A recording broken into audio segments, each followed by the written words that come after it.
और वर्ष माता जी नंबर कल वो जो मैं आपसे रिक्वेस्ट कर रही थी किंडल वर्जन के लिए प्रेम किशोरी माता जी से, तो वो मैंने भी देखा, इट्स डिफिकल्ट टू शेयर, तो वो शेयर नहीं हो, और in fact can share with the family members only in US and UK, और कहीं नहीं कर सकते। तो मैंने खैर एनीवे खरीद लिया किंडल से, I purchase from the Kindle. ओ आपने खरीद लिया, आई एम सॉरी। कोई बात नहीं, क्योंकि ऑलराइट ना, लेट्स स्टार्ट। कम से कम 3-4 श्लोक हो जाए। एंड तक सोच के बताओ, अगर कल 6:30 का, मुझे लग रहा है कि इतने हैवी हैवी वर्सेस हैं, और अगर हम बहुत सारे एक साथ कर देंगे then it will not be fair. And will take the question answers at the last day, 18th verse वाले दिन, 10th वर्स। ओम ज्ञानतिमिरन्दस्य ज्ञानांजन शलाकया चक्षुरुन्मिलितं येन तस्मै श्रीगुरवे नमः। श्रीचैतन्यमनोभीष्टं स्थापितं येन भूतले स्वयं रूपा कदा मह्यं ददाति स्वपदार्थिकम्। हे कृष्णा करुणा सिंधु दीनबंधु जगतपते गोपेश गोपिका कांता राधा कांता नमस्ते। तप्तकांचन गौरंगी राधे वृंदावनेश्वरी वृषभानुसुते देवी प्रणमामि हरिप्रिये। जय श्री कृष्ण चैतन्य प्रभु नित्यानंदा श्री अद्वैत गदाधर श्रीवासादि गौर भक्तवृंद।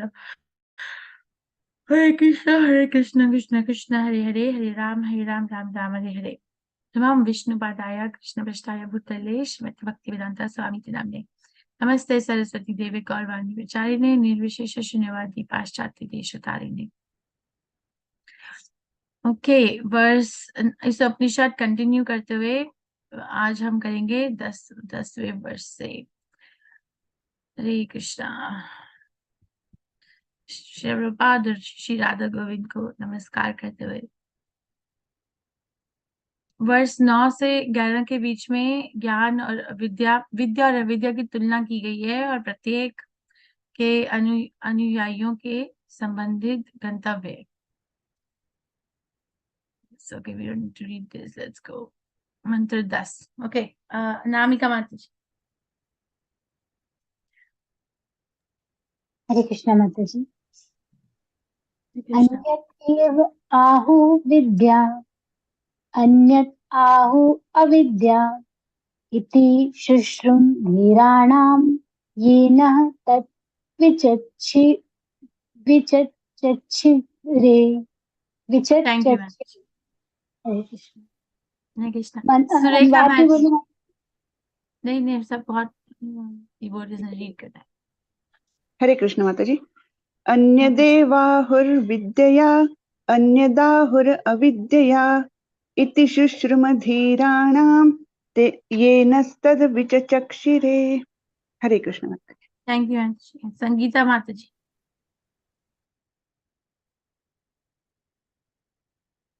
संगीता खुरानिया माता जी। जी आपने। हरे कृष्ण माता जी। Thank you. अन्यदेवाहुर्विद्या अन्यदाहुरविद्यया इति सुश्रमधीराणां येनस्तद्विचक्षिरे। हरे थैंक यू कृष्ण माता माता जी। कृष्ण। माधवी मणिमयी माता जी।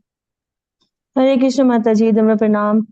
अन्य देवाहुर्विद्यया अन्यदा आहुरविद्यया इति शुश्रुम धीरानां येनस्तद्विचक्षरे।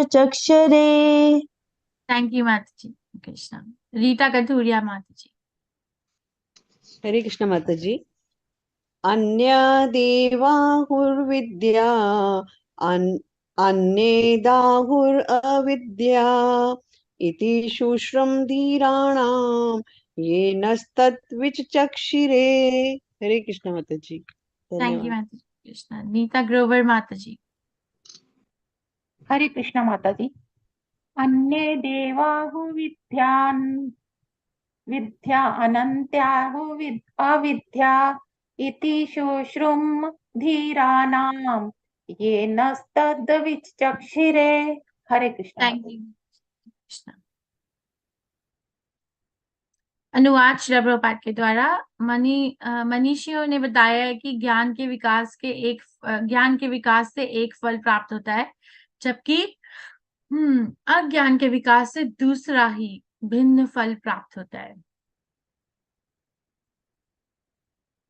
ये 13वें अध्याय भगवत गीता में 8 से 12 श्लोक के बीच में श्री प्रभुपाद 18 ऐसे गुणों के बारे में चर्चा करते हैं, कृष्ण बताते हैं, जिनमें ये सारी जो विद्या कहलाती है, और कृष्ण बोलते हैं कि इनके अलावा जो भी चीज है वो अविद्या है।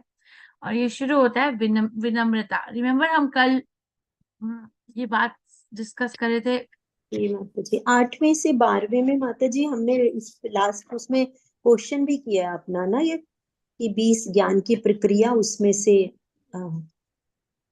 18, इसमें 18 है, 20 जी हमने उसमें जो हमारा चैप्टर है उसमें हमें 20 बताई गई थी, और 20 में से हमें ये हमने क्वेश्चन भी किया माता जी, अभी हमारा क्वेश्चन भी या वो जो हमने अभी यूनिट खत्म किया था भगवत गीता का, राइट?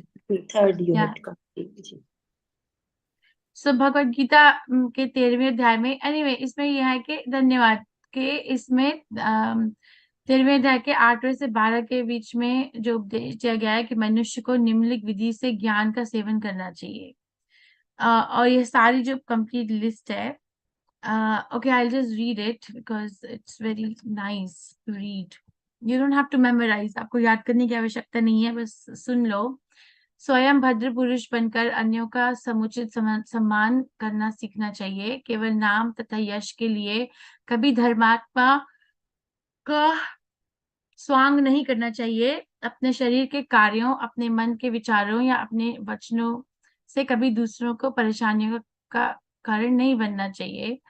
अन्यों के द्वारा उकसाए जाने पर भी धैर्य बनाए रखना सीखना चाहिए। अन्यों के साथ व्यवहार में छल करने से बचना सीखना चाहिए। ऐसा प्रामाणिक गुरु खोजना चाहिए जो क्रमश आध्यात्मिक अनुभूति की अवस्था तक ले जा सके। ऐसे गुरु का शरणागत बनकर उसकी सेवा करनी चाहिए और यथावश्यक प्रश्न पूछने चाहिए। आत्म साक्षात्कार के पद तक पहुंचने के लिए शास्त्रों द्वारा आदिष्ट विधि विधान का पालन करना चाहिए। शास्त्रों के सिद्धांत में दृढ़ रहना चाहिए। आत्म साक्षात्कार में बाधक आदतों की पूर्णतया छोड़ देनी चाहिए। शरीर के पालन के लिए आवश्यकता से अधिक ग्रहण नहीं करना चाहिए। ना तो स्थूल देह और ना अपना स्वयं मानना चाहिए, ना ही इस शरीर से संबंधित लोगों को अपना मानना चाहिए। सदैव स्मरण रखना चाहिए कि जब तक भौतिक शरीर है तब तक जन्म, जरा, मृत्यु तथा व्याधि को भोगना पड़ेगा। देह के इन कष्टों से छुटकारा पाने के लिए योजना बनाने का से कोई लाभ नहीं है। सर्वोत्तम मार्ग यही है कि उस साधन की खोज की जाए जिससे आध्यात्मिक स्वरूप पुनः प्राप्त हो सके। आध्यात्मिक उन्नति के लिए जीवन की जितनी आवश्यकताएं हैं उनसे अधिक प्रति आसक्ति नहीं होनी चाहिए। स्त्री, संतान तथा घर के प्रति शास्त्रों की आज्ञा से अधिक आसक्त नहीं होना चाहिए। मन द्वारा उत्पन्न इष्ट व अनिष्ट की भावनाओं से सुखी या दुखी नहीं होना चाहिए। भगवान श्री कृष्ण का अनन्य भक्त बनना चाहिए तथा पूर्ण मनोयोग से उनकी सेवा करनी चाहिए। शांत वातावरण में किसी ऐसे निर्जन स्थान में रहना चाहिए कि रुचि उत्पन्न करना चाहिए जो आध्यात्मिक संस्कृति के अनुकूल हो। जहाँ अभक्तों का प्राधान्य ना, उन स्थानों से बचना चाहिए। वैज्ञानिक तथा दार्शनिक बनकर आध्यात्मिक ज्ञान के विषय में शोध करनी चाहिए और यह मानना चाहिए कि आध्यात्मिक ज्ञान स्थायी है, जबकि भौतिक विज्ञान शरीर की मृत्यु के साथ ही समाप्त हो जाता है। कितने मुश्किल लगता है सुनकर। ये इनमें से कोई भी इंस्ट्रक्शन ऐसी नहीं है जो आसान हो, मगर वो सिर्फ एक ही तरीका है आसान बनाने का, वो है हरे कृष्ण महामंत्र का जाप करना। ओके, ये फोटो मैंने इसलिए लगाई थी यहाँ पर क्योंकि भक्ति स्वरूप दामोदर गोस्वामी महाराज, ये स्वरूप दामोदर गोस्वामी महाराज है, ये प्रभुपाद के शिष्य थे जो बर्कली यूनिवर्सिटी कैलिफोर्निया में पीएचडी कर रहे थे केमिस्ट्री में। जब वो प्रभुपाद से मिले तो बहुत टैलेंटेड, बहुत जीनियस डिवोटी, और प्रभुपाद ने उनको इंस्ट्रक्शन दी कि आप भक्ति वेदांता इंस्टीट्यूट चालू कीजिए। तो उन्होंने भक्ति वेदांता इंस्टीट्यूट शुरू किया कलकत्ता में, और वहां पर अभी भी बहुत आध्यात्मिक ज्ञान की रिसर्च होती है। क्योंकि प्रभुपाद इस लोगों पे हमें सिखाना चाहते थे अर्थात ब्रह्म जिज्ञासा। सो अविद्या और विद्या दो चीजें होती हैं कि ये जब सारी चीजें हमने सुनी, ये सब विद्या है, और इसके अन्यथा कोई भी चीज होती है वो सब अविद्या है। सो हम एक एक बंदा वो जो है वो अपने सीख सकता है। जब भी मैं ये पढ़ती हूँ तो ऐसा लगता है कि बहुत अविद्या में जीवन व्यतीत हो रहा है। और ये जो बच्चे हैं ये मैं इसलिए मैंने लगाया था क्योंकि आजकल कंप्यूटर्स, पता नहीं इंडिया में भी, यहाँ पे स्कूलों में स्टेम कोर्स बहुत वो होता है, वो science, technology, engineering, maths, stem. क्या इंडिया में भी आपके बच्चे, मतलब ये बहुत आजकल एम्फसाइज हो रहा है ये वाला कोर्स स्टेम का? जी माता जी। जी माता स्टेम, जी, राइट? माता कितना जी। जितना कोडिंग करोगे, आर्टिफिशियल इंटेलिजेंस, रोबोटिक्स, राइट, उतना तुम ज्यादा एजुकेटेड हो। तो एंड में ना उनको ये बना के देते हैं, या ये बच्चे खुद बनाते हैं, ये होता है वर्चुअल रियलिटी गॉगल्स। किसमें क्या होता है कि ये लगाओ और तुम एक अलग दुनिया में पहुंच जाओ, जहां पर तुम मतलब गेम खेल रहे हो सिर्फ आंखों में ये लगाकर। बेसिकली टीवी को आंख के सामने ले आना। हरे कृष्ण। सो और हमें लगता है कि बहुत बड़ी विद्या है, मगर ये बहुत बड़ी अविद्या है, क्योंकि हम ऑलरेडी बहुत इमेजिनेशन, काल्पनिक जीवन व्यतीत करते हैं, और हम और जो है वो उसको इंटेंस कर देते हैं कल्पना को। तो इससे विद्या नहीं कहते। मगर क्योंकि कलयुग का प्रभाव इतना है कि वहां पर समझ में नहीं आता। गुरुकुल में ऑन द कॉन्ट्ररी जो बच्चे रहते हैं वहां पर, उनको जो उनका गुरु होता है वो उस बच्चे का जो मनोभाव है उसको समझने का प्रयास करता है, और उसके अकॉर्डिंगली उसको एजुकेशन देने का प्रयास करता है। तो वो विद्या मानी जाती है। भक्ति विनोद ठाकुर प्रभुपाद तो बहुत स्ट्रांगली बोलते हैं कि आधुनिक शिक्षा विश्वविद्यालय के संदर्भ में अविद्या की बात करते हैं। छात्रों को ब्रह्मचर्य में निर्देश नहीं दिए जाते, और उन्हें शास्त्रों के आदेश में कोई विश्वास नहीं है। धार्मिक सिद्धांतों को केवल नाम और प्रसिद्धि के लिए पढ़ाया जाता है, ना ही व्यवहारिक कार्रवाई के लिए या ज्ञान की उन्नति से आधुनिक मनुष्य केवल गधे में परिवर्तित होता जा रहा है। सो हम we can be like humble, जो हमने, क्योंकि विनम्रता पहला क्वालिटी होता है ना, और विनम्रता का अर्थ हमने कल सीखा था कि क्या होता है कि दूसरों से सम्मान प्राप्त करने की उत्सुकता, व्हाट इज इट, ईगरनेस की हिंदी क्या होती है? उत्सुकता इच्छुक नहीं रहना उत्सुकता। चाहिए माता जी। उत्सुकता नहीं रखनी चाहिए। मगर हमारे को मॉडर्न एजुकेशन में, स्कूल हो जाए, कॉलेज हो जाए, यही बताया जाता है, राइट, के do big in life, make money, earn. तो हम जो भी प्लान्स बनाते हैं, हमने रात को ना श्रीमद् भागवतम में भी, मतलब आपकी सुबह में भी ये पढ़ा था कि हम जो भी 3 गुणों के बीच में रहकर जो एक बहुत अच्छा जीवन व्यतीत करने का प्लान बनाते हैं, उसमें होता क्या है कि हम और 3 गुणों में उलझते जाते हैं,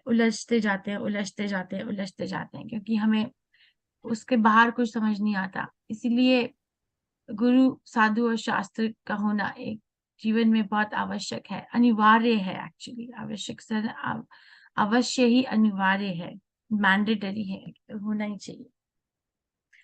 कि श्री प्रभुपाद, देखो हम ना हमेशा नाम शुरू में ये बताते थे कि ना श्री प्रभुपाद इतने वर्ल्ड ऑर्गेनाइजेशन रन कर रहे हैं और इतने बिजी, अगर जब वो बैठते थे, जब काम करते थे, तो हमेशा उनका जो टेबल है वो कितना साफ होता है।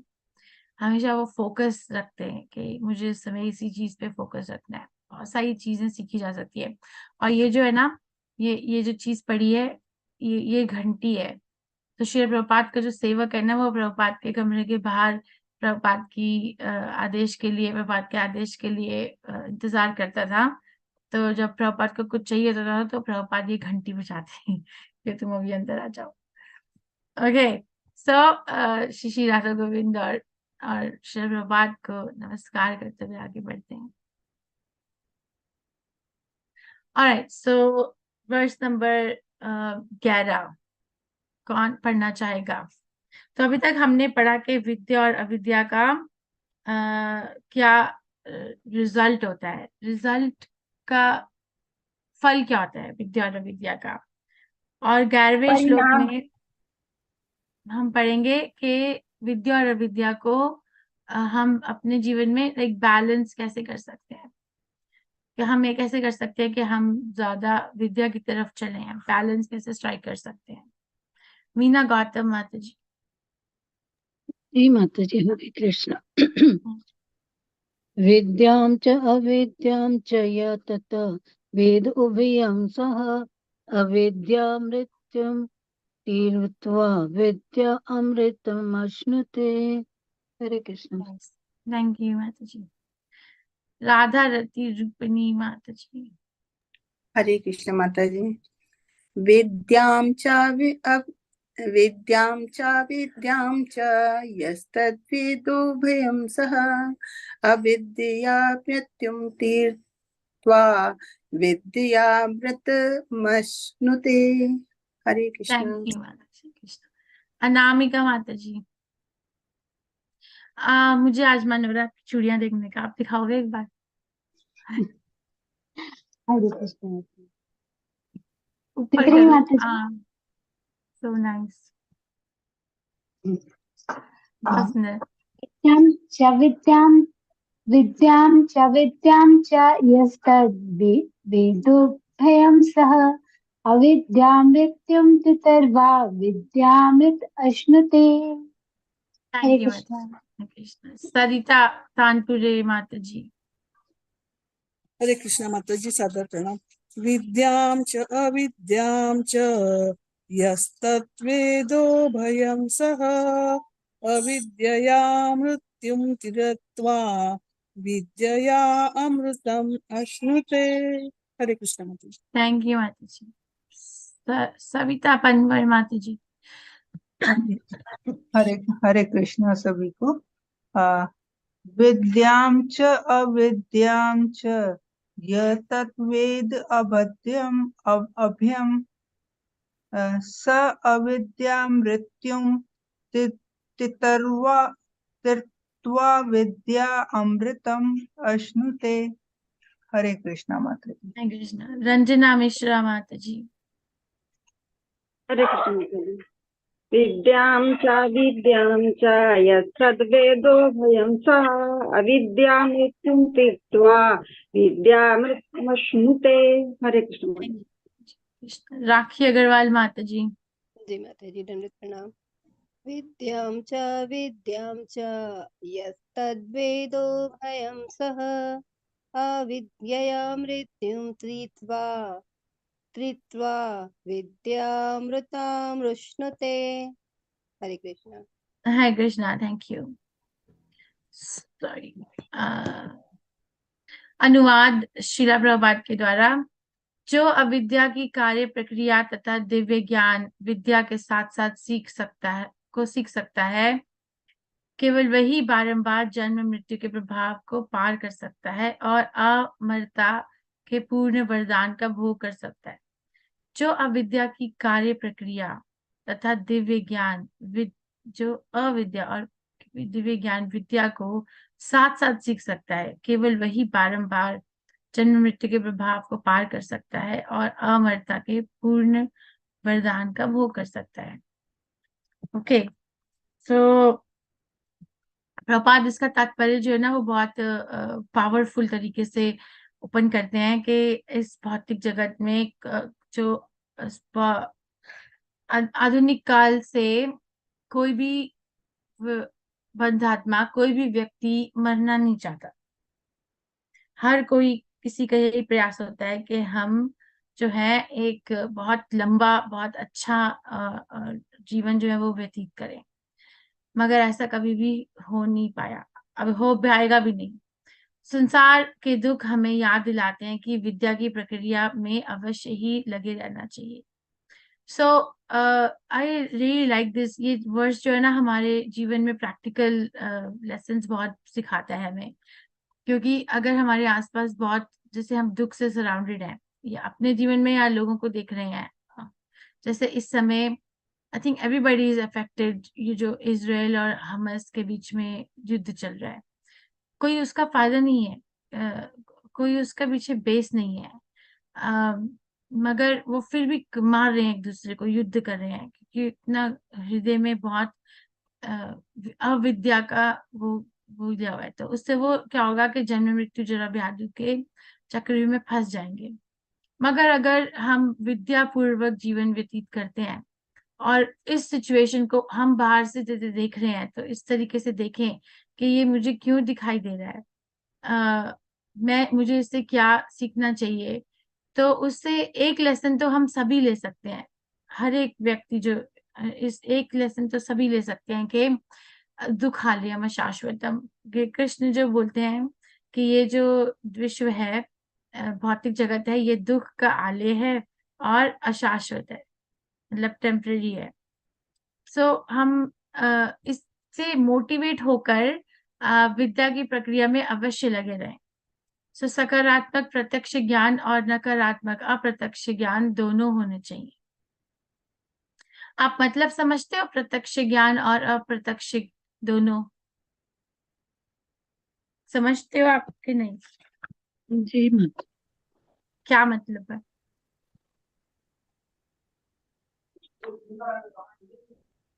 जो आप दे रहे हैं वो प्रत्यक्ष ज्ञान है। हरे कृष्ण माता जी। हाँ कृष्ण। माता जी, प्रत्यक्ष ज्ञान यानी हमने उसका अनुभव करना चाहिए, प्रत्यक्ष उसके उसमें अनुशीलन करना चाहिए, उसका अध्ययन करना चाहिए। और अप्रत्यक्ष ज्ञान यानी सुना हुआ, जिससे हम दूर रहे किंतु वो कहीं हो रहा है इसका ज्ञान हमें रहे। इस प्रकार की घटनाएं कहीं हो रही है, नकारात्मक घटनाएं, उसका हमें केवल सुन करके ज्ञान रहे किंतु उसमें हमारी इन्वॉल्वमेंट ना रहे। ज्ञान, thank you Hare thank you. Krishna. सकारात्मक और नकारात्मक दोनों होने चाहिए, मतलब कि जो भी हम अपने सामने, जैसे सुरेखा माता जी ने कहा, अपने जीवन में, अपने जीवन को देखकर जो भी हमारे जीवन में सकारात्मक या जो चीजें हुई उससे हमें ज्ञान प्राप्त करना चाहिए, रादर देन इमोशंस में डूबकर क्रिटिसिज्म करके और अविद्या के मार्ग पर चले, मगर हम उस पर्टिकुलर सर्कमस्टांस को भी विद्या के मार्ग पर ला सकते हैं। और नकारात्मक, जैसे उन्होंने बोला कि मैंने अभी जैसे उदाहरण दिया कि जैसे ये इजराइल और हमास के बीच में युद्ध है, सो उसको देखकर भी हमें विद्या और अविद्या के बारे में अंतर जो है वो सीखना चाहिए, सुनकर, देखकर, जो भी हम कर पा रहे हैं। अगर हम ऐसा नहीं करेंगे तो जैसे एक तरीका है कि बंद कर दो सब कुछ, आंख बंद कर दो, नाक बंद कर दो, कान बंद कर लो, और कभी सुना नहीं, और ऐसा जीवन व्यतीत करो कि कुछ हुआ ही नहीं। तो फिर उससे क्या होगा? क्या वो घटनाएं होना बंद हो जाएंगी? उससे नुकसान किसका होगा? अगर हमें अपने जीवन से हम सीखेंगे नहीं, अपने सर्कमस्टांसेस से, तो उससे नुकसान किसका होगा? हमारा ही होगा। आप सब लोग ओके। तो उदाहरण के लिए, यदि आप सोचते हैं कि जीवन बुरा है, तो आप इसे नकारना शुरू कर देंगे और अंत में एक निर्विशेषवादी के रूप में समाप्त हो जाएंगे। यदि जीवन बहुत अच्छा है तो आप इसमें कुछ कृष्ण जोड़ते हैं, तो आप ये सहज के रूप में समाप्त हो सकते हैं, केवल भौतिक रूप से कृष्ण को सस्ते में लेने के लिए, केवल आनंद लेने के लिए। या ये भी है कि कृष्णा जो है वो जैसे जीसस क्राइस्ट। हाँ, तो प्रभुपाद ये बताते हैं कि जो वेस्टर्न वर्ल्ड है उसमें क्या है कि लोग अगर मीट खाते हैं तो फिर वो बोलते हैं कि जो जीसस है वो हमारे सारे जो पाप कर्म है उसको एक्सेप्ट कर लेंगे, हमें बचा लेंगे। तो प्रभुपाद बोलते हैं कि तुमने तो जीसस क्राइस्ट को एक छन्नी की तरह इस्तेमाल करना शुरू कर दिया है कि छान वो तुम्हारा पाप रख लेंगे, तुम अपना पुण्य रखो। But that's not really correct, right? इसी तरीके से अगर हम अपना जीवन बहुत अच्छा है तो हम कोई विधि विधान पालन करके बोलते हैं अच्छा देते रहो देते रहो देते रहो, पर हम अल्टीमेट क्वेस्ट जो होती है ना, अल्टीमेट प्रश्न होता है, वो पूछने में नाकाम रह सकेंगे, बहुत नाकाम रह सकेंगे। संतुलित रहें, भौतिक जीवन के दोषों को देखें और बेहतरीन सौदेबाजी का रूप में उपयोग करें, जैसे बैड बार्गेन। प्रभुपाद इसको बैड बार्गेन करना एक उदाहरण देते हैं। एम्बेसडर गाड़ी आप लोगों ने देखी है, भारत में होती थी एम्बेसडर गाड़ी, जी जी बहुत जी भारी यस माता जी, होती हमारे यहाँ पे भी थी, मेरे अंकल जी के माता पास थी। टैक्सीज भी चलती थी शायद पहले यस एम्बेसडर गाड़ी। यस, मैं बैठी हूँ माता जी उसमें। तो प्रभुपाद बताते हैं एम्बेसडर गाड़ी, तो एक लेक्चर में बोलते हैं वो गाड़ी एकदम भारी भरकम एकदम अच्छी वेट स्टर्डी गाड़ी है, जैसे जीप होती है, मगर वो गाड़ी में का जो इंजन है वो स्ट्रांग नहीं है, नहीं था। आई थिंक शायद इसलिए वो वाइप आउट हो गई मार्केट से।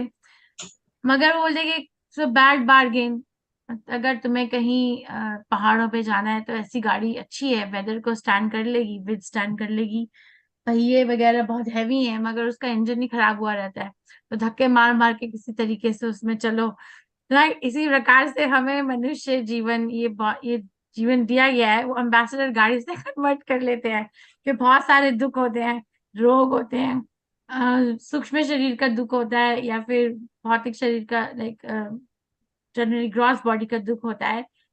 तो जो रोग होता है, जन्म होता है, मृत्यु होती है, मगर धक्के मार मार के चलो, क्योंकि काफी अच्छा बार्गेन है कि ह्यूमन बॉडी में हम हरे कृष्ण महामंत्र का जाप कर सकते हैं, कार्तिक को सेलिब्रेट कर सकते हैं। So it's a bad bargain. ऐसे नहीं सोचना चाहिए कि अरे मेरे पास तो बहुत अच्छा शरीर है, अरे एकदम फिटनेस गोल हमारा बन के रहे, उससे हमारे दुख वो नहीं होंगे, समाप्त नहीं होंगे। Okay, so bad bargain. और ये पता नहीं, मुझे याद नहीं आ रहा, मैंने यहाँ पे आई गेस हमें मनुष्य शरीर मिला है तो हमें इतना सुस्ताने की आवश्यकता नहीं है, अपने जो स्ट्रेंथ है उसको एकत्रित करके कृष्ण की तरफ आगे बढ़ने की प्रयास करना चाहिए। और हमें बात ये हमेशा याद रखनी चाहिए कि I am not the doer. ये ना बहुत आसान है सोचना कि I am the doer, specially अगर कोई बहुत महारानी कुंती के अकॉर्डिंगली 4 चीजों से या एक चीज, 4 में से एक चीज से भी किसी का जीवन अगर सजा हुआ है, 4 चीजें कौन सी बोलती है महारानी कुंती? जन्म ऐश्वर्य जन्म ऐश्वर्य श्रुतश्री, तो जन्म का अर्थ क्या होता है? Birth in a rich family और एरिस्टोक्रेट फैमिली। और जन्म ऐश्वर्य का अर्थ क्या होता है? ऐश्वर्य बहुत धनवान फैमिली में जन्म होना। और जन्म ऐश्वर्य श्रुता यानी बहुत ज्ञान होना, बहुत ज्ञान होना। श्री इज रूप, स्वरूप, अपना सौंदर्य होना, राइट। सुंदर होना। ये 4 चीजों में मैंने ये बात क्यों बोली कि हाँ, कि बहुत मुश्किल होता है कि अगर किसी के पास में ये 4 चीजें हैं और उसके साथ कृष्ण भावनामृत का ज्ञान नहीं है, तो वो काफी उसको कंज्यूम कर लेती हैं और उसको लगता है कि ये जो जीवन है ये बहुत अच्छा है। जैसे अभी मैं बता रही हूँ, अमेरिका में क्रिसमस आने वाला है, राइट? सो क्रिसमस के समय में यहाँ पे बहुत बड़ी बड़ी चैरिटी ऑर्गेनाइजेशंस अभी से शुरू हो जाता है, आई थिंक सितंबर से ही शुरू हो जाता है, चैरिटी ऑर्गेनाइजेशंस के वो वेरी सॉरी इवेंट्स, ठीक है? सो कई बार ही मैंने देखा कि बहुत अमीर व्यक्ति आते हैं, मतलब मैंने कभी जिंदगी में नहीं सोचा होगा, जितनी मेरी सेविंग होगी ना उससे ज्यादा कि उन्होंने एक अंगूठी पहनी होगी। सो बहुत अमीर, देखकर भी ऐसा लगता है कि ओ माय गॉड, इतने अमीर। मगर हम उनसे बात करते हैं नो क्रिटिसिज्म, मैं क्रिटिसाइज करने का नहीं कर रही, मैं सीखने की बात कर रही हूँ कि हम हर चीज से, हर इंसान से, अपने आप से भी सीख सकते हैं।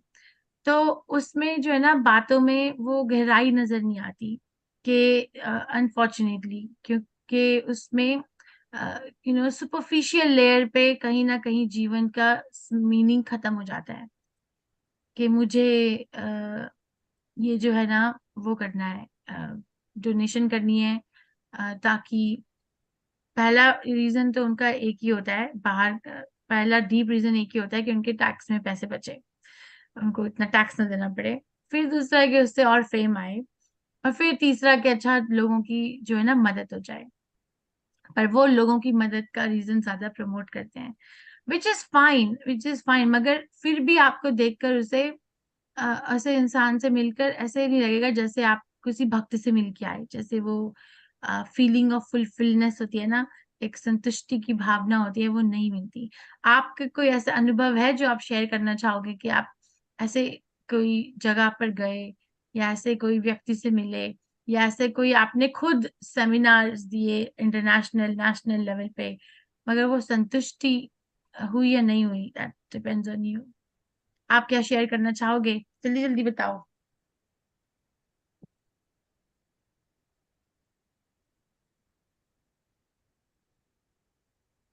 हरे कृष्णा माता जी, यहाँ तो हर रोज देखने को मिलता है इंडिया में तो, धर्मशालाओं से लेके और बड़े बड़े ऑर्गेनाइजेशन में पंखे टंगवाते हैं, उसके ऊपर अपना नाम लिखा होता है उनका। उनके ऊपर मैंने अपना सोचा नाम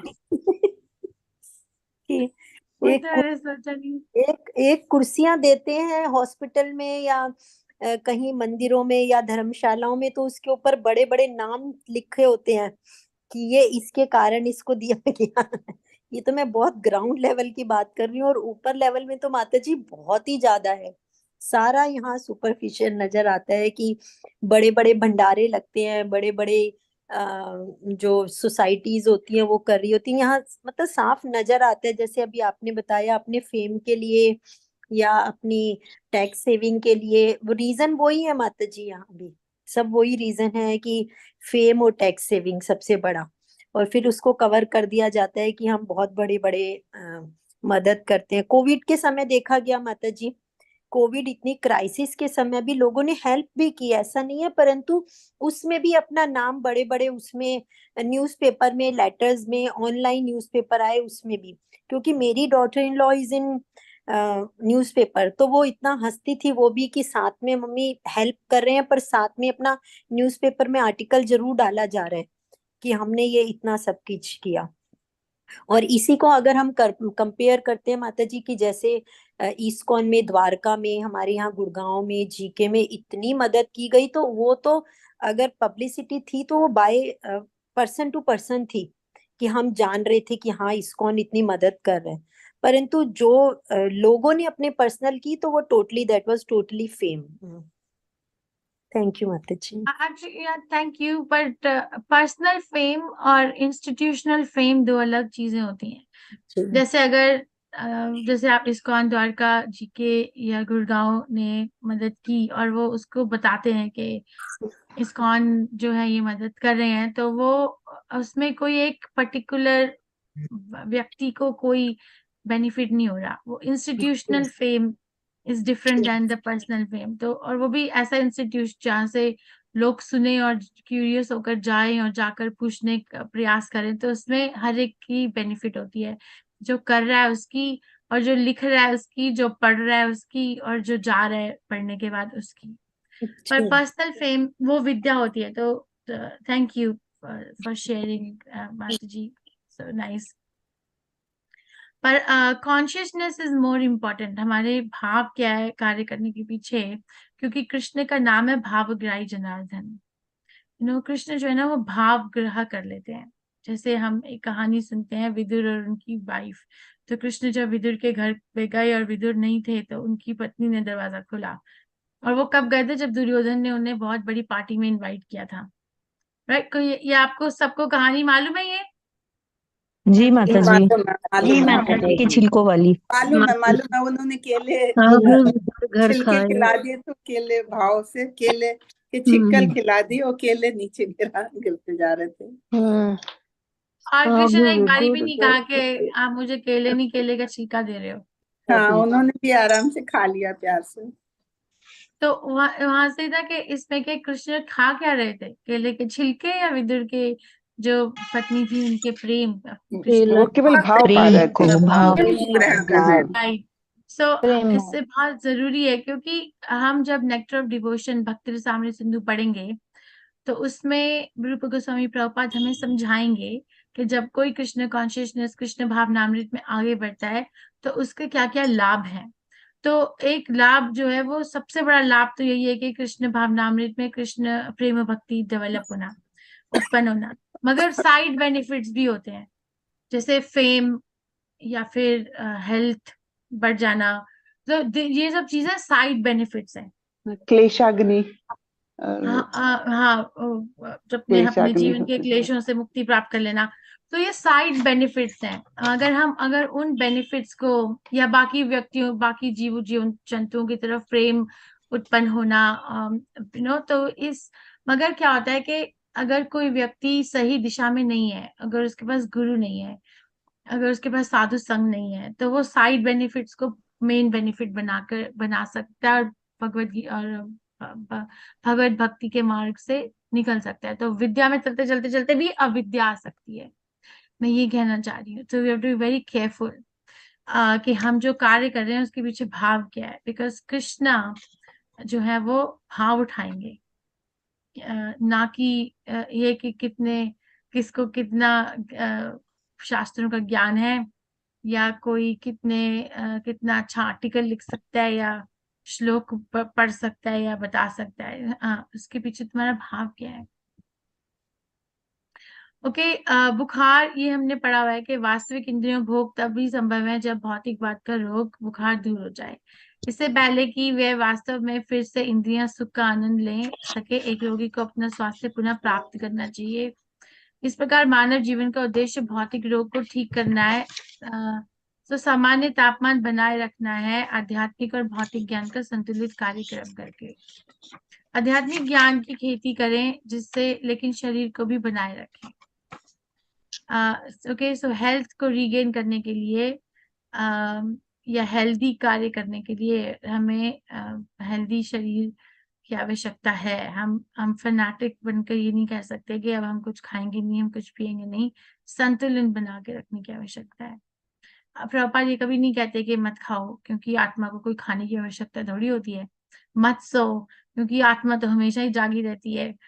या फिर मत तुम आराम करो, या फिर तुम मत अपना एक्सरसाइज करने जाओ, नहीं। क्योंकि फनाटिसिज्म से बच के रहना चाहिए।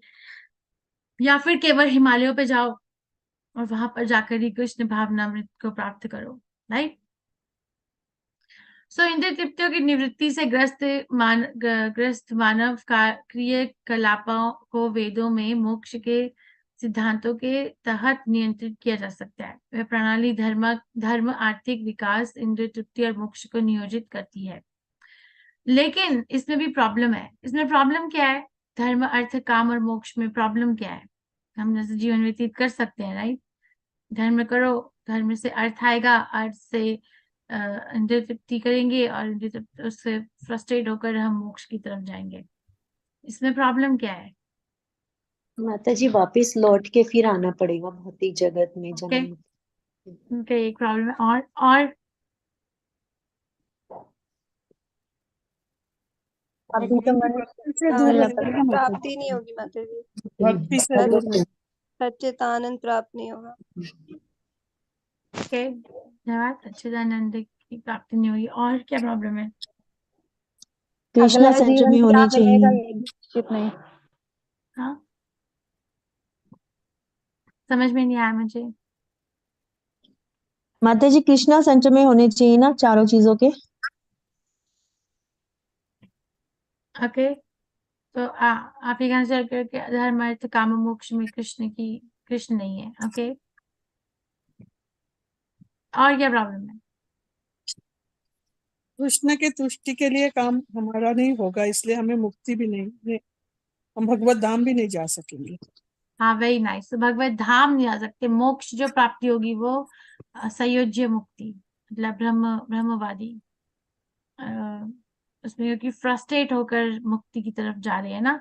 मगर कृष्ण बोलते हैं कि अगर तुम्हें मेरे पास आना है तो वीत राग भया क्रोधा, तो ये सब राग भय और क्रोध के कारण से मेरे पास नहीं आना, सिर्फ प्रेम भक्ति के कारण से मेरे पास आना। राइट। सो भगवत धाम जाने के लिए मगर भगवत धाम जाने का अपना जो हम जीवन का उद्देश्य है वो तभी बना सकते हैं जब हम इस बात से कन्विंस हो जाएं कि मुझे भगवत धाम जाना ही है। धर्म का मार्ग वास्तव में आत्म साक्षात्कार के लिए होता है। मोक्ष तो मुक्ति के समान है। भक्त पहले से ही बच जाते हैं, लेकिन वे दुख को रोकने के लिए नहीं कहते। तो अगर नहीं तो ये जन्म मृत्यु जरा व्याधि और ये भौतिक जगत के चक्रव्यूह से हम नहीं निकल सकते। विद्या का परिणाम और अविद्या का परिणाम अलग अलग होता है। ठीक है, ये जो हम इस श्लोक में पढ़ रहे हैं, विद्या जो है वो अमृता विद्या, जो अब विद्या का जो अगर कोई परिभाषा सीखे तो वो 18 जो गुण प्रभुपाद ने 13वें अध्याय में बताए हैं वो है विद्या। उससे अमरता आती है। हाँ, सूक्ष्म भौतिक शरीर की मृत्यु होगी, हाँ उसमें जरा भी आएगी, हाँ उसमें रोग भी होगा, मगर हम उससे अपने आप को अलग हमेशा देख पाएंगे। हम उससे कभी भी ग्रस्त नहीं हो जाएंगे कि अगर मेरे जीवन में कोई रोग आ गया, ठीक है, या मतलब जरावस्था आ गई, तो उससे अलग मीनिंग होगा हमारे जीवन में। एक रेगुलर उससे नहीं कि पीपल गेट डिप्रेस्ड कि अब हम बूढ़े हो गए हैं, अब हमारे इसमें रोग आ गया है, अब हमें ये हो गया है। पर जो वो है कृष्ण भावनामृत में लीन भक्त होता है, वो हमेशा ये बात कृष्ण उसको स्मरण देते हैं कि इसके पीछे कारण क्या है, और कृष्ण उसके पीछे उसको उद्देश्य भी देते हैं कि हुआ क्यों। ओके, सो अविद्या बंधन लाती है। भौतिक अस्तित्व के जाल में ना फंसने के लिए हमें विद्या और अविद्या को साथ में समझना चाहिए। हमें ये समझना होगा कि भौतिक दुनिया किस बारे में है, और ये सीखना होगा कि भगवान के घर वापस जाने के लिए इससे कैसे निपटना है। तो श्री प्रभुपाद की किताबें हर रोज पढ़नी चाहिए। और जो आजकल हम अपने आप को इस समय पूरे विश्व में सबसे बड़ा एडिक्शन क्या है? क्या वो एडिक्शन जो है वो ड्रग्स का है, अल्कोहल का है, मोबाइल का है माता जी, मोबाइल या मीडिया का है? Yes, media, social media. Mobile, media, alcohol, तीनों का है। तो सबसे ज्यादा किसका है तीनों में से? सबसे सोशल ज्यादा मीडिया, मोबाइल का मोबाइल और मीडिया। मोबाइल हाँ। में भी क्या कर रहे हैं मीडिया के, तो मतलब हर व्यक्ति को एक खोज में लगा हुआ है, और वो जो खोज है वो समझ में आ नहीं रही कि कहाँ जाना है। तो हम चीजों का इस्तेमाल करते करते चीजों से इस्तेमाल हो जाते हैं। मगर जो भक्त होता है, कृष्ण भक्त होता है, वो हमेशा इस चीजों को इस्तेमाल करता है, चीजों से इस्तेमाल नहीं होता।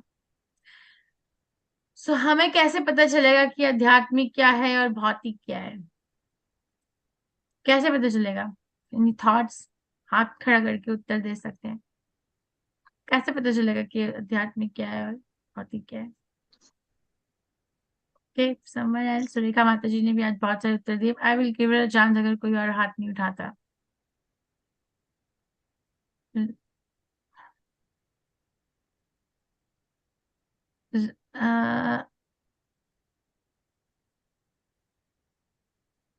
नीता ग्रोवर माता जी, कैसे पता चलेगा आध्यात्मिक क्या है भौतिक क्या है? जी माता जी, हरे कृष्णा। ये हम अब इसी से भी कर सकते हैं, जैसे हमने अभी कहा कि मोबाइल इलेक्ट्रॉनिक्स, यानी कि जिसने समझो कि ये इलेक्ट्रॉनिक्स बनाया था, जिसने भी, उसने ये सोच के नहीं बनाया था कि इसका किस तरह से लोग प्रयोग करेंगे। उसने तो एक इंद्रिय तृप्ति के साधन समझ के ही बनाया था कि इस तरह से लोग इसको मदद लेंगे और अपनी इंद्रिय तृप्ति करेंगे। लेकिन आजकल आप देखिए कि ऑनलाइन हमारी क्लासेस चल रही हैं जो, और आध्यात्मिक की तरफ हम आगे बढ़ रहे हैं। हम वेदांतों का ज्ञान इसी मोबाइल के जरिए, इलेक्ट्रॉनिक्स के जरिए प्राप्त कर रहे हैं। तो माता जी ये ज्ञान हो गया, इसी तरह से हम, ये आध्यात्मिक ज्ञान हो गया। और जिसने बनाया था उसने भौतिक ज्ञान, इंद्रिय तृप्ति की सोच के बनाया था। इस तरह से हम दे सकते हैं कि हम इसका प्रयोग जो कर रहे हैं वो आध्यात्मिक ज्ञान को हासिल करने के लिए हम इसे इलेक्ट्रॉनिक्स का प्रयोग कर रहे हैं, ला रहे हैं। धन्यवाद माता जी, वेरी नाइस एग्जाम्पल। जी माता सुरेखा जी। माता जी। जी माता जी, यही एग्जाम्पल देना था। प्रभुपाद जी ने भी अपना डिक्टाफोन के बारे में ऐसे बोला था कि ये डिक्टाफोन बनाने वाले ने कभी नहीं सोचा होगा कि ये इस काम के लिए भी इस्तेमाल हो सकता है, जो मैं आध्यात्मिक काम के लिए इसका इस्तेमाल कर रहा हूँ। तो डिक्टाफोन भी आध्यात्मिक हो गया।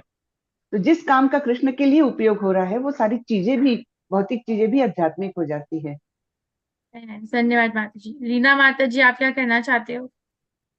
जी माता जी, मैं भी यही सेम दोनों एग्जाम्पल कहना चाहती थी माता जी, कि जो भी हम कार्य कर रहे हैं अगर उसमें हमें कृष्णा सेंटर में आ जाते हैं हमारे, कि जैसे अभी की नीता माता जी ने, सुरेखा माता जी ने कहा कि हम अगर मोबाइल का फोन कर रहे हैं, यूज कर रहे हैं, तो हम क्लासेस सुन रहे हैं, ले रहे हैं, या श्रील प्रभुपाद के लेक्चर सुन रहे हैं। जैसे आपने बताया था माता जी कि कहीं हम ड्राइविंग में जा रहे हैं, तो ड्राइविंग करते हुए हमने अपना वो चालू किया अपना लेक्चर, और वो टाइम भी हमारा पास हो गया, साथ में हमें श्रवण के माध्यम से हमें बहुत कुछ कृष्ण के बारे में और शास्त्रों के बारे में जानने को मिला। और इसी चीज को हम ये भी कर सकते हैं कि चलते हुए गाड़ी में हम कहीं बॉलीवुड सॉन्ग चला लिए, या कुछ और हमने शुरू कर लिया, या मोबाइल में हमने ये कर लिया कि फेसबुक चालू कर लिया, सोशल मीडिया देख रहे हैं, तो वो सारा हमारा भौतिक हम उसको इस्तेमाल कर रहे हैं माता जी। अगर हम वो सब चीजें इंद्रिय तृप्ति के लिए करें तो, जी जी, क्योंकि हम वो सब चीजें कृष्ण सेवा में भी लगा सकते हैं ना। जी जी माता जी, Hare Krishna. Thank you very much. Hare Krishna. Okay, I think everybody understood the meaning कि हम किस चीज को किस प्रकार से यूज कर रहे हैं। जैसे श्री प्रभुपाद कार में जाते, प्लेन में जाते हैं, ये जय पताका महाराज है, जो जय पताका महाराज के डिसाइपल्स हैं यहाँ पे, वो देख सकते हैं। जो कार में जाते हैं या फिर प्लेन में जाते हैं, तो हम ये कह सकते हैं कि अरे ये तो इंद्रिय तृप्ति है, मगर ये इंद्रिय तृप्ति नहीं है, ये कृष्ण सेवा है। ओके, किसी को कोई प्रश्न है अभी तक? I want to do 12th verse also, फिर हम कल, अगर आप लोगों को कल का समय से लगता है तो हम और बाकी 3 और पढ़ लेंगे। मैं कर लूं 12वां श्लोक फटाफट से?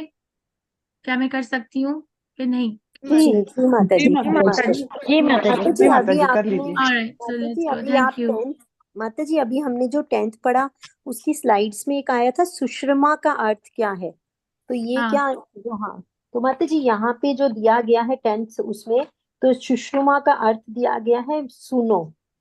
तो हाँ, इसका, जी जी हाँ, मैंने सुना, सुश्रमा का मतलब, तो माता जी ये इसके यहाँ किस कॉन्टेक्स्ट में वो बताया गया, मैंने सुना। जैसे अभी आपकी एक स्लाइड पे क्वेश्चन लिखा हुआ आया था, सुषमा का अर्थ क्या है। Right right. हाँ माता जी, क्वेश्चंस हम एंड में ले लेते हैं सारे, ठीक है जी, ठीक देन वी है, can go back to the verse and look ठीक है, also. Thank you thank you. मैंने क्वेश्चंस की स्लाइड जानबूझ के स्किप करी है। जी मगर मैंने सुना मतलब उससे पहले है ना कि अविद्या और विद्या के बारे में मैंने सुना, किससे सुना? धीरम, जी जी धीर ठीक। धीर व्यक्ति से सुना। ओके, 12वें में जो 12वां जो श्लोक है, ओके लेट्स सी, कौन पढ़ना चाहता है? हाथ खड़ा कर लीजिए। रंजना माता जी पढ़ लीजिए। अंधम तमः प्रविश्यन्ति ये संभूतिमुपाश्यते ततो भूययुते तमो यायु संभूतयामृता। हरे कृष्ण। थैंक यू माता जी। हरे कृष्णा। सुरेखा मेहता माता जी। अंधम तमः प्रविशन्ति ये असंभूतिम उपासते ततो भूय इव ते तमो यौ संभूत्यामृतः। हरे कृष्ण। थैंक यू माता जी। कृष्णा। रीना गुप्ता माता जी। थैंक यू माता जी, हरे कृष्णा। अंधम तुम प्रविशन्ति ये सा संभूति उपासते ततो भूय इव ते तमो य उ संभूतया रताः। थैंक यू आंटी जी। कृष्ण। हरे कृष्ण। ये अंधा तमः प्रविशन्ति ये असंभूति में सॉरी नीता माता जी। हरे कृष्णा माता जी। अंधम तमः प्रविशन्ति ये असंभूतिम उपासते तथा भूया इव ते तमः ये संभूतियां रतः। हरे कृष्णा। थैंक यू माता जी। कृष्णा। राधा रति माता जी। हरे कृष्ण। अंधम तमो प्रविशन्ति असम्भूति उपासते ततो भूय इवेत ते तमो ये संभूत्यां रतः। Thank you. हरे कोमल माता जी। हरे कृष्णा। अंधम तमः प्रविशन्ति ये संभूतिम् उपासते ततो भूय एव ते तमः य उ संभूत्या रतः। हरे कृष्णा। थैंक यू माता जी। थैंक यू माता जी। निर्मला भारती माता जी। निर्मला भारती माता जी आप म्यूटेड हैं, आप अनम्यूट कर लो प्लीज।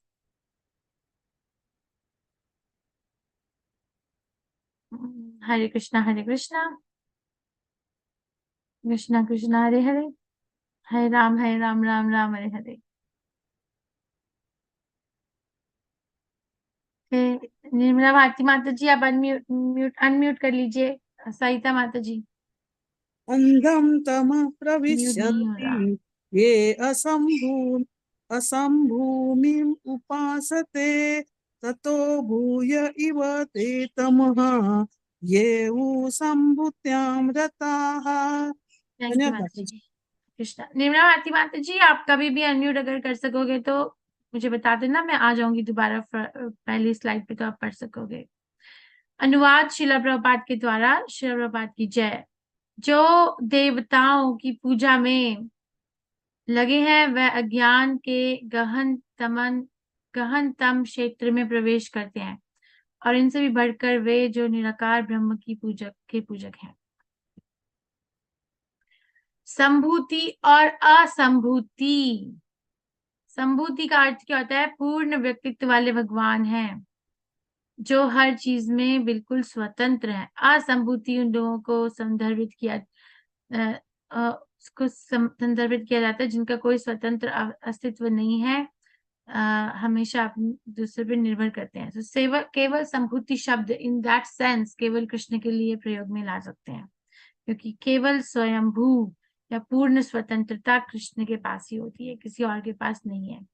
हम ऐसा बोल सकते हैं, जैसे एक उदाहरण देती हूँ मैं, ठीक है? अपना हाथ खड़ा करके इसका उत्तर देना कि अगर आज के जीवन में ऐसा हम पूरे विश्व में ये बात सुनते हैं कि I am independent, right? I am like हम अपने फाइनेंशियली इंडिपेंडेंट है, हम अपने अलग अलग उसमें रहते हैं, घर में रहते हैं, हम ये हैं वो हम इंडिपेंडेंट है।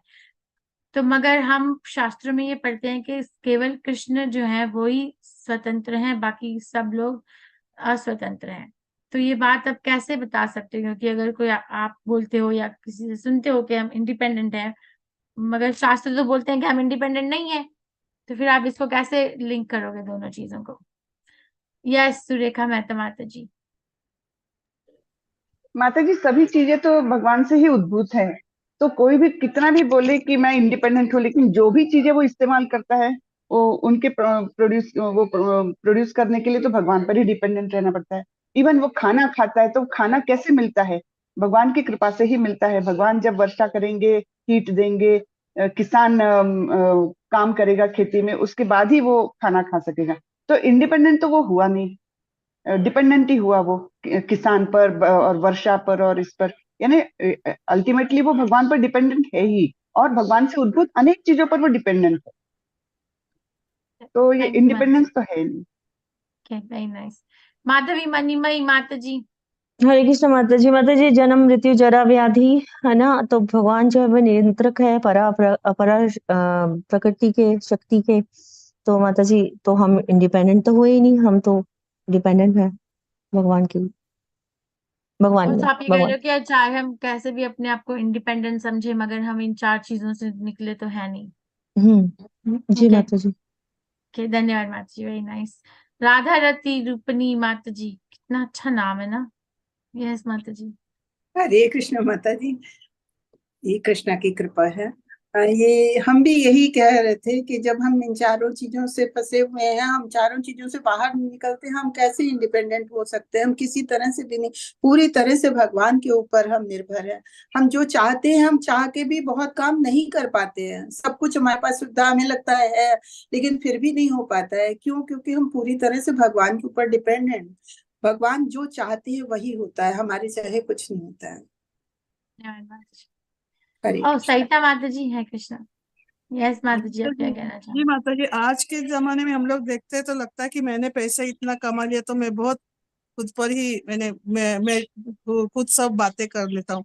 लेकिन जो हमने शिक्षा ली है उसके लिए हमें बुद्धि जो मिली है वो भी भगवान ने हमें दी है। हम समझ सकते हैं क्योंकि हम लोग अध्यात्म में, लेकिन जो अध्यात्म में नहीं है वो उस बात का हमेशा ही अभिमान करते रहते हैं और फिर उन लोग जो है तो नीचे ही गिरते रहते हैं। तो जो अध्यात्म में है वो बहुत ज्यादा नम्र होकर ये बात सोच लेते हैं कि सारी चीजें भगवान से उद्भूत है। जैसे कि अनाज है, अनाज पकाने के लिए जो अग्नि है वो सब भगवान है, सूर्य है, अग्नि है, ताप है, चंद्र है, सब जो है वो सभी बातें अगर भगवान से हमें मिलती है तो हम उसके लिए बहुत ज्यादा नम्र होके हमेशा उनकी शरण लेके उनको धन्यवाद देते रहते हैं। ये एक बात है हमें, तो इसकी वजह से भगवान पर हम निर्भर ही है और हमेशा निर्भर रहेंगे। जन्म का भी हमें पता नहीं, मृत्यु कब होगी ये भी पता नहीं, ये सब भगवान से हम। हरे कृष्ण माता जी। थैंक यू माता जी। राखी अग्रवाल माता जी। हाँ जी माता जी। जी माता जी, हरे कृष्णा। माता जी, जो हमारी जो दैनिक आवश्यकताएं हैं, जल चाहिए हमें, भोजन चाहिए, रहने के लिए घर चाहिए, सब कुछ तो भगवान से ही प्राप्त हो रहा है। तो जो एकदम नेसेसरी चीज है वो पे तक हम भगवान पे डिपेंड है, तो हम अदर चीज के लिए तो बोल ही नहीं सकते कि हम डिपेंड है, इंडिपेंड है मतलब। हरे कृष्णा माता जी। धन्यवाद माता जी। हरे कृष्णा। अर्चना मांजरेकर माता जी। हरे कृष्णा माता जी।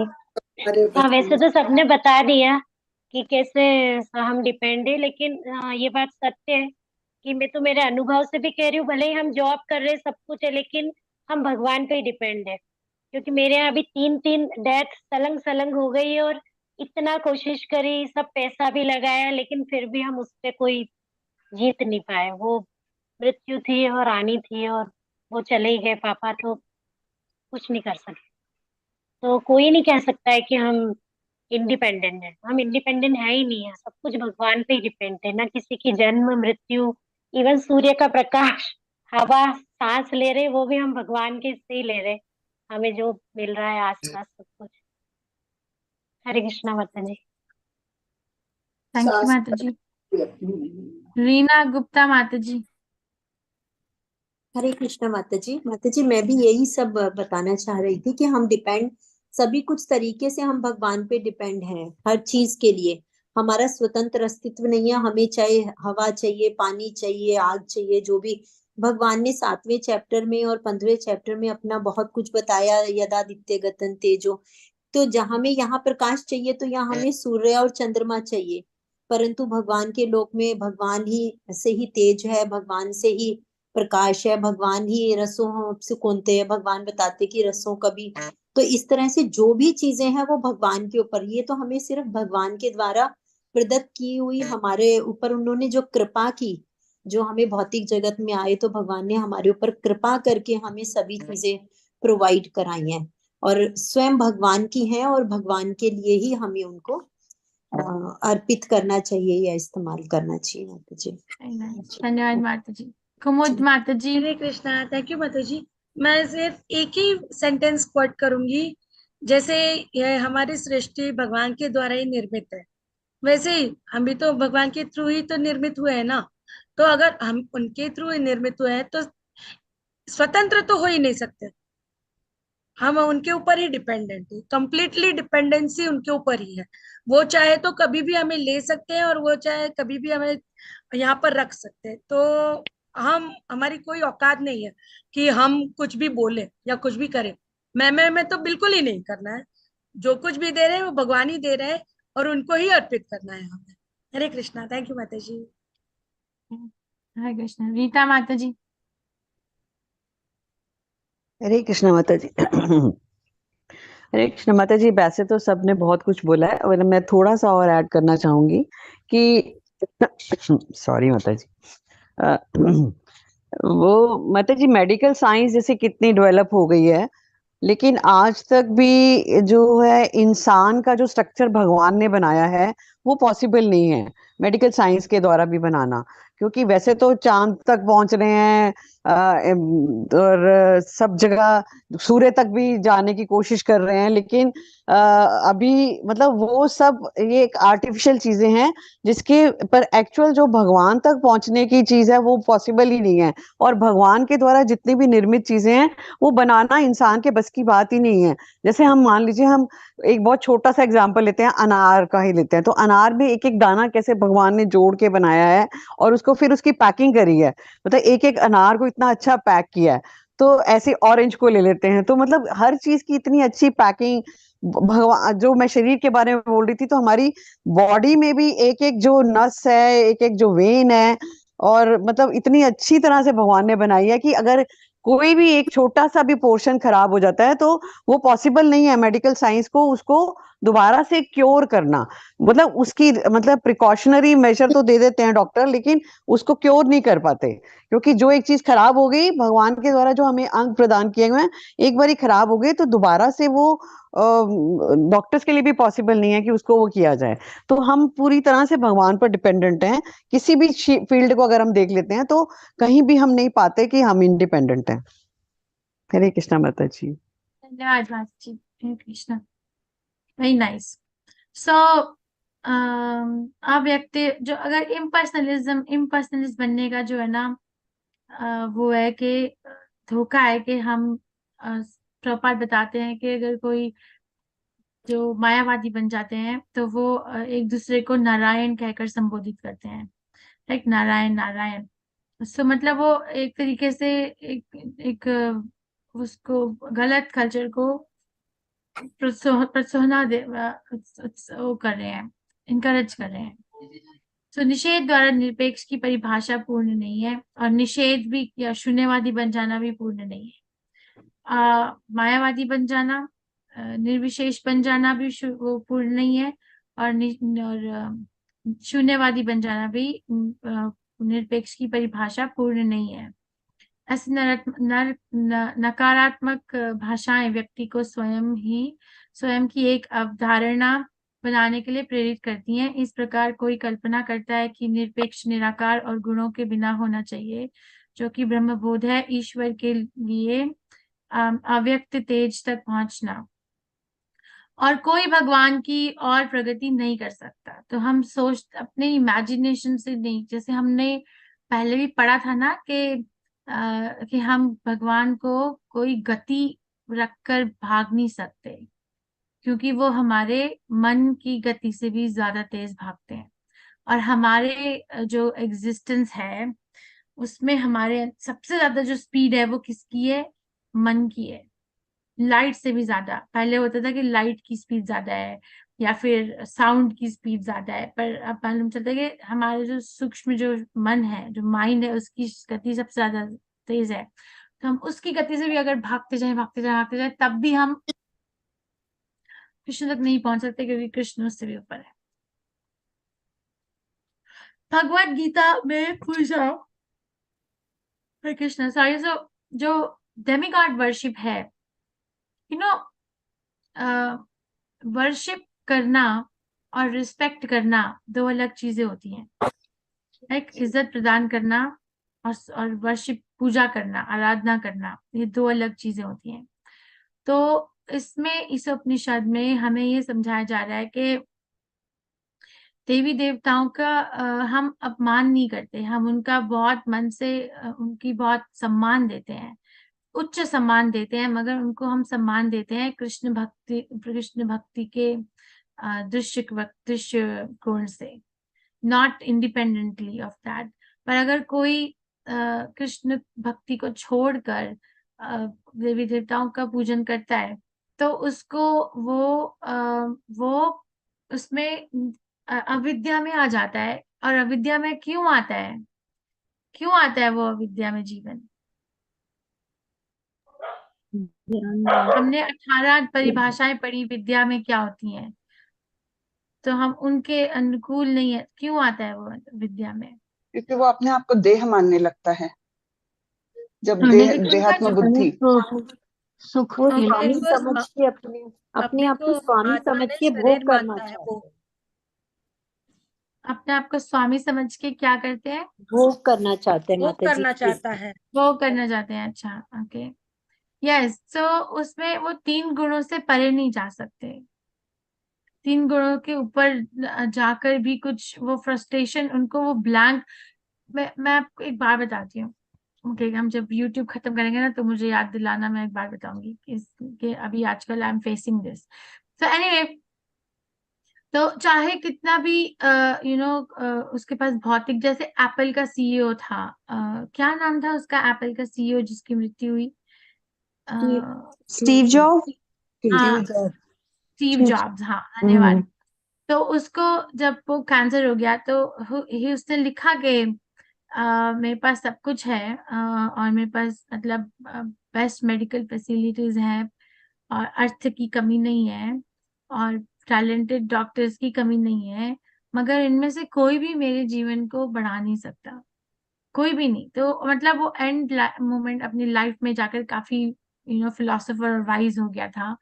तो उसने ऐसी बातें लिखी और बोली, और उसने ये भी बोला कि अगर जब मैं रोज सुबह उठता हूँ और मुझे याद रहता है कि आज मेरा शायद आखिरी दिन भी हो सकता है इस शरीर में, तो मेरे जीवन में बहुत मीनिंग आ जाता है, बहुत अर्थ होता है मेरे जीवन में, कि मुझे अगर मेरे पास एक चीज इतने टाइम के लिए दी गई है, तो मैं उसको कैसे अच्छे से उसका उपयोग कर सकूं फॉर द बेटर। ओके, और कृष्ण जो है वो 7वें अध्याय में देवी देवताओं के बारे में चर्चा करते हैं, 9वें अध्याय में भी करते हैं। अल्प बुद्धि वाला व्यक्ति देवताओं की पूजा करते हैं और उन्हें प्राप्त होने वाले फल सीमित तथा क्षणिक होते हैं।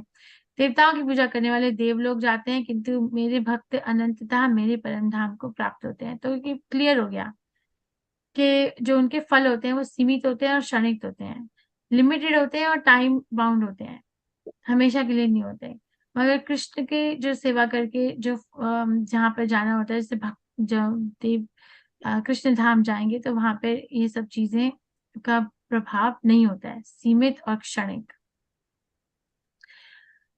प्रश्न ये है कि वास्तविक और स्थायी जीवन कैसे प्राप्त किया जाए यदि भौतिक ब्रह्मांड और उसके भीतर प्राप्त सब कुछ अनित्य है। राइट। प्रश्न, आप भक्ति सेवा को कैसे देखते हैं, और ये आपके लिए क्या मायने रखता है? मतलब ये है कि हम जो हैं वो छलांग लगाना चाह रहे हैं, यहाँ पे खड़े होके जहाँ हम खड़े हैं कृष्ण धाम तक, राइट। मगर हम जहाँ खड़े हैं, साथ में हम ये भी बोल रहे हैं कि जहाँ हम खड़े हैं वहां पे हमारे पास ऐसा कोई भी वाहन नहीं है जो हमें इतनी ऊंची छलांग लगा सके, दे सके, जब हम कृष्ण धाम तक पहुंच जाएं। तो हमारे पास जो मीन्स है वो इम्परफेक्ट है, और हम इम्परफेक्ट चीज से परफेक्शन को अटेन करना चाह रहे हैं। तो कैसे होगा? कैसे होगा? राइट। फॉर एग्जाम्पल, अगर किसी को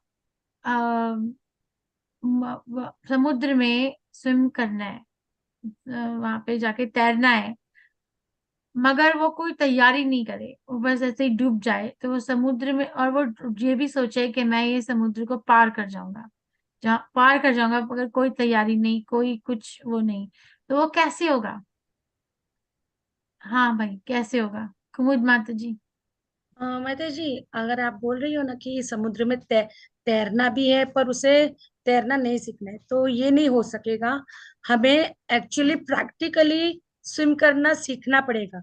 और ये स्विमिंग किस तरह की होनी चाहिए जो हमें भगवत धाम की प्राप्ति करा सके। और ये कैसे, जो जैसे आपने बोला था ABCD, तो ये सभी चीजें हमें करनी चाहिए, इसी तो ही हम ऐसे स्विमिंग कर सकेंगे, और तो ही हम भगवत धाम की प्राप्ति कर सकते हैं।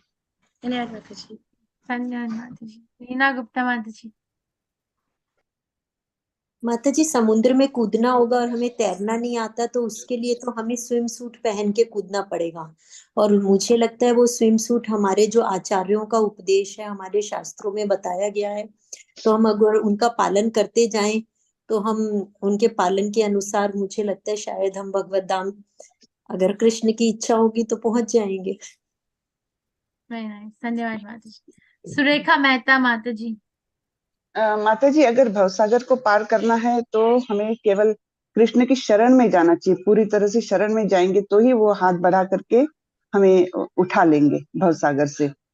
हमें अपनी शक्ति से इसको पार करना पॉसिबल नहीं है। हमें केवल कृष्ण की शरण जाकर ही इसको पार करना पॉसिबल हो सकता है, ऐसा मुझे लगता है। धन्यवाद माता जी। सरिता माता जी। माता जी, इसमें हम लोग भगवत गीता का लेते सकते हैं कि अभ्यास युक्त है ना कौनते, हमको हर चीज का अभ्यास करना पड़ेगा, एक एक स्टेप आगे चलना पड़ेगा। पहले थोड़े कम पानी में, फिर उससे ज्यादा पानी में, फिर उस तरह हम अगर प्रयास करते रहेंगे तो हम उस भवसागर को निश्चित ही पार कर सकेंगे। हरे कृष्ण माता जी, धन्यवाद। धन्यवाद माता जी। राधा रति रूपिणी माता जी। हरे कृष्ण माता जी, ये सही कहा है कि जब अगर हमें भवसागर को पार करना है तो भगवान की शरण ग्रहण करनी होगी। लेकिन भगवान की शरण ग्रहण करने के लिए भी हमें एक रास्ता अपनाना होगा। पहले भक्तों का साथ करें, प्रामाणिक गुरु की को चुने और फिर उनका अनुसरण करें, जो कुछ भी वो बताते हैं। तो जब हम इन सब चीजों को सीखेंगे तभी हम इस भवसागर से पार हो सकते हैं। तो मतलब धन्यवाद माता जी। को कुछ भी करना है तो उसके लिए पहले से हमें तैयारी तो करनी होगी शुरुआत से ही। हरे कृष्णा। धन्यवाद माता जी। हम अब धन्यवाद। सबने बहुत अच्छे पॉइंट्स बोले, मगर सेंटर पॉइंट ये है कि हम अपने बलबूते पे नहीं कर सकते। चाहे हम अभ्यास करते रहे तब भी नहीं कर सकते जब तक हम वो अभ्यास एक तत्वदर्शी के सर के सुपरविजन में नहीं करते। राइट। जैसे अगर आपको इंजीनियर बनना है, या फिर जैसे रीना माता जी वो है पेंटर है, या ज्वेलरी डिजाइन करते हैं, तो करना है तो हम मतलब एक परफेक्शनिस्ट लेवल पे जाकर हम कर सकते हैं। भौतिक जगत में तो स्किल्स अपना सकते हैं, मगर फिर भी गुरु की आवश्यकता होती है, सुपरविजन की आवश्यकता होती है।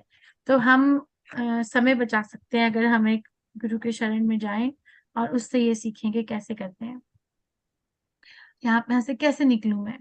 लाइक जैसे नारियल का उन्होंने तुलना दी है इस पर्टिकुलर, प्रभुपाद ने इस पर्टिकुलर तात्पर्य में, कि ये जो ब्रह्मांड है ये एक नारियल की तरह से है। उस नारियल के बाहर के जो बाल होते हैं उसके अंदर जो आधा पानी से भरा होता है। तो मतलब अंधकार से हम जो ब्रह्मांड में रहते हैं वो भी आधा पानी से भरा हुआ है, और जहाँ आधे में जहाँ पे जीव जंतु हैं, मगर इसके आसपास एक बहुत डार्क कवरिंग है, और वो डार्क कवरिंग से हम बाहर नहीं निकल सकते। इसलिए भीतर का अंधेरा घना, इसलिए रोशनी के लिए सूर्य और चंद्रमा की आवश्यकता होती है। चंद्रमा या उसके ऊपर नीचे किसी अन्य ग्रह पर जाने के से जीव की समस्या का समाधान नहीं हो सकता। श्री उपनिषद हमें सलाह देते हैं कि हम आध्यात्मिक क्षेत्र में जाने और उस तक पहुंचने का प्रयास करें। कि अगर हम, अच्छा ये बहुत बड़े बड़े वहां के, हम चांद तक पहुंच गए, या सूर्य तक पहुंच गए, या यहाँ तक पहुंच गए, वहां तक पहुंच गए, पर वहां पहुंचकर भी हमें वो नहीं मिलेगा जो हम खोज रहे हैं। नामिनी शर्मा जब हमारी क्लासेस लेते थे ना, तो एक बार बताते थे कि अगर हम जैसे ट्रैवल कर रहे हैं एक जगह से दूसरी जगह, तो मैक्सिमम व्यक्तियों के मन में इच्छा होती है कि हम खिड़की वाली जगह बैठे। राइट। अगर आप कार में बैठे हो, या फिर प्लेन में बैठे हो, बस में बैठे हो, ट्रेन में बैठे हो, तो ज्यादातर लोगों की ऐसी इच्छा होती है कि जैसे मेरे को सीट चाहिए वो विंडो वाली, भाई विंडो वाली सीट चाहिए। ऐसा होता, आपके साथ होता है ऐसा? विंडो जी वाली माता सीट। जी, जी माता जी। तो चलो जल्दी चलते हैं, विंडो वाली सीट मिल जाएगी। राइट। जी तो मतलब प्रभु बताते हैं कि ये हमारे अंदर ये कहाँ से आया कि विंडो वाली सीट, क्योंकि हम कोई चीज ढूंढ रहे हैं, हम खोज रहे हैं, इसलिए हमें यहाँ पे कुछ मिल जाए, वहां पे कुछ मिल जाए। तो हम एक्चुअली क्या खोज रहे हैं? हम कृष्ण को खोज रहे हैं। छद्म धर्मवादी जो है ब्रह्मांड के बाहर नहीं निकलना चाहते। वो भौतिक दुनिया में ही जो है वहीं पे ही ऊपर नीचे जंप करके ऊपर के ग्रहों में चल जाओ, नीचे आ जाओ, ऊपर चल जाओ, नीचे इंद्रलोक चल जाओ, ब्रह्मलोक चल जाओ, स्वर्गलोक चल जाओ, गंधर्व लोक चले जाओ, वापिस आ जाओ, नीचे चले जाओ। तो उसमें वो जो है ना वो छलांगे मारने का कोई फायदा नहीं है। ये बात समझ लेना चाहिए। तो ऐसे धर्म को फॉलो करना चाहिए जहां से हम एक बार खड़े होके छलांग मारे, चले जाए कृष्ण भक्त धाम और खत्म, वहां पे सब मिले, फिर वहां पे ही भगवत गीता सुनेंगे। फेक गुरु की अब वो नहीं है कि मुझे प्रभुपाद बोलते हैं कि मैं ऐसा नहीं हरे कृष्णा देता कि तुम मुझे $35 दो और मैं तुम्हें सीक्रेट मंत्र दूंगा। हम $35 में हरे कृष्ण महामंत्र नहीं बेचते, तो फेक नहीं है। इट्स नॉट दैट कि वी कैन नॉट चार्ज करना is not the main thing, मगर उसका क्या रिजल्ट आएगा, उसके पीछे उद्देश्य